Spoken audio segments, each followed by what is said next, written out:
महाराजांना मी प्रथमतः वंदन करतो।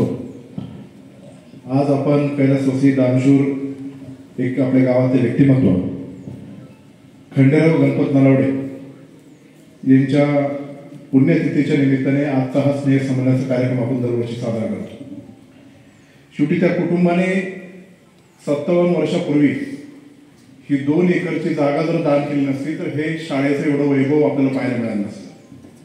आजच्या कार्यक्रमाच्या प्रसंगी उपस्थित प्रमुख पाहुणे म्हणून आदरणीय या तालुक्याचे आमदार शरददादा सोनवणे, आपले सर्वांचे मार्गदर्शक आणि आमचे नेते शिवाजीराव नलावडे साहेब, या संस्थेचे अध्यक्ष आदरणीय भालचंद्र शेठ नलावडे आणि त्यांचे सर्व सहकारी, या गावचे सरपंच आणि त्यांचे सर्व सहकारी, ज्येष्ठ नागरिकचे अध्यक्ष गुलाब पाटील असतील, के.टी. नलावडे साहेब असतील, आमच्या वडिलांचे जवळचे मित्र आदरणीय शशिकांत शेठ असतील, या शाळेचे प्राचार्य आदरणीय वामन सर, बाळासाहेबजी नलावडे साहेब आणि अनेक ज्येष्ठ नागरिक आणि अनेक या संस्थेवर काम करणारे त्यांचे सर्व संचालक मंडळ, माजी सरपंच, उपस्थित विशेष सुरेशजी वासगे, आदरणीय सचिनजी घोलक, तौसिफ कुरेशी, उपस्थित गावातले सर्व ग्रामस्थ,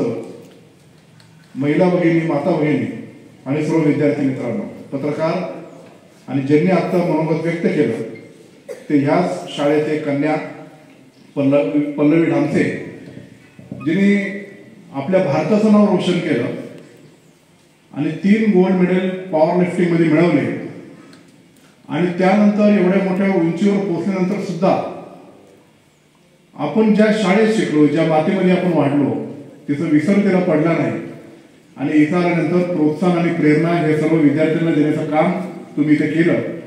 खरोखर तुमचं कौतुक करावं तेवढं थोडं आहे। ही जी शाळा आहे ही गेली 57 वर्ष कार्यरत आहे।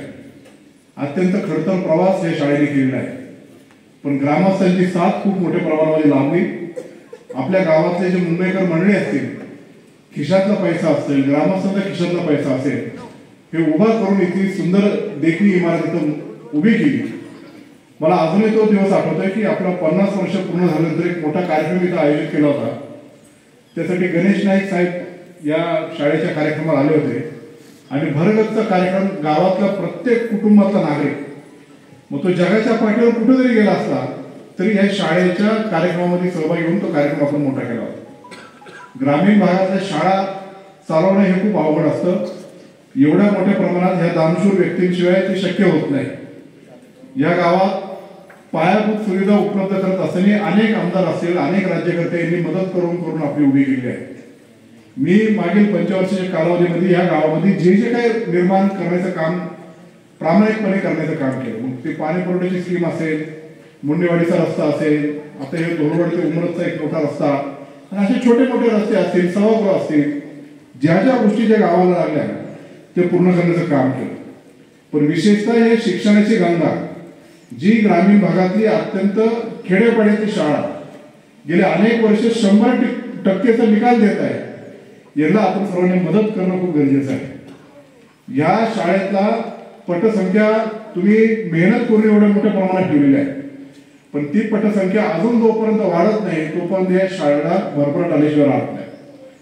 ही पटसंख्या जर वाढवायची असेल तर हे गाव मुख्य रहदारीच्या रस्त्यावर आलं पाहिजे आणि म्हणून शरददादांना विशेषतः मला विनंती करायची आहे की नाबार्डच्या यादीमध्ये आमच्या सर्व ज्येष्ठ नागरिकांनी मागणी केल्यानुसार आपण ढोलवड ते हिवरे असं एक ब्रिज आपण प्रपोज केलेलं आहे। त्याचे एस्टिमेट वगैरे होऊन पण जवळपास 3.5-4 कोटीचा रस्ता आहे। या नाबार्डच्या लिस्ट आता जी नवीन येईल त्यामध्ये तुम्ही जर शिफारस केली तर तुमच्या लिस्ट मधला हा पहिला रस्ता जर झाला तर मुख्य प्रवाहावर हे गाव येईल आणि ते आल्यानंतर आपल्या गावातल्या या शाळेकडे येणारा ओघ जो आहे, मग तो हिवऱ्यातला असेल, पलीकडच्या हिवऱ्यातला असेल, ती सगळी मंडळी बऱ्यापैकी या गावाकडे येण्या जाण्यासाठी प्राधान्य देतील। नाही तर फिरून यायचं म्हटलं का शक्यतो पालक किंवा या सगळ्या गोष्टी ते तयार होत नाही।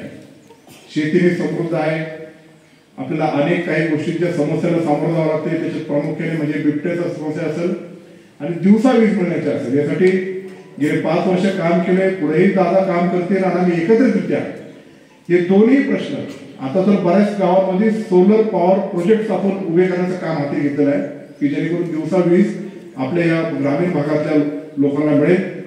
आणि बिबट निवारणासाठी एक रिहॅबिलिटेशन सेंटरचं एक्सटेंड आता आम्हाला तिथं जायचं करायचं, पण पहिलं शाळेच्या विद्यार्थी आपल्या शाळेच्या कार्यक्रमाला उपस्थित राहायचं आम्ही दोघांनी ठरवलं, नंतर आम्ही तिकडे जाणार आहे.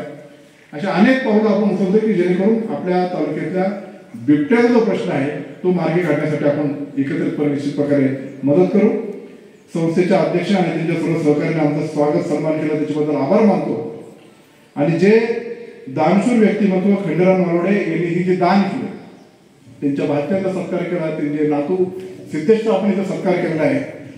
हे दान, एवढं मोठं दान किती आम्ही जरी मदत केली तरी त्या तुलनेमध्ये आपण कम्पेअर करू शकणार नाही. एवढं मोठं दान त्यांनी द्यावं. ह्या शाळेतली मुलं चांगले पुढे गेले पाहिजे हा विचार जेव्हा त्यांच्या तेव्हा मनात आला, तेव्हा आज पण जमीन म्हटलं का कोणी एवढं करत नाही. हे जे दान त्यांनी केलेलं आहे त्या खंडेराव नलावडे यांच्या स्मरणार्थ इथून पुढच्या आपल्या ग्रामीण भागातील विद्यार्थी या शाळेतून चांगल्या प्रकारे घडवण्याचं काम आपण सर्वजण एकत्रितपणे मिळून करूयात, एवढंच या निमित्ताने सांगतो.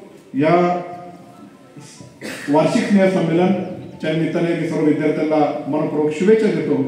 आणि आज जी पुण्यतिथी आपण साजरी करतोय, त्यांनी जे आजपर्यंत आपले जे दान केले ते कधीही व्यर्थ जाणार नाही अशी शपथ आज या पुण्यतिथीच्या निमित्ताने घेऊन आपण आपलं पुढचं कार्य करू.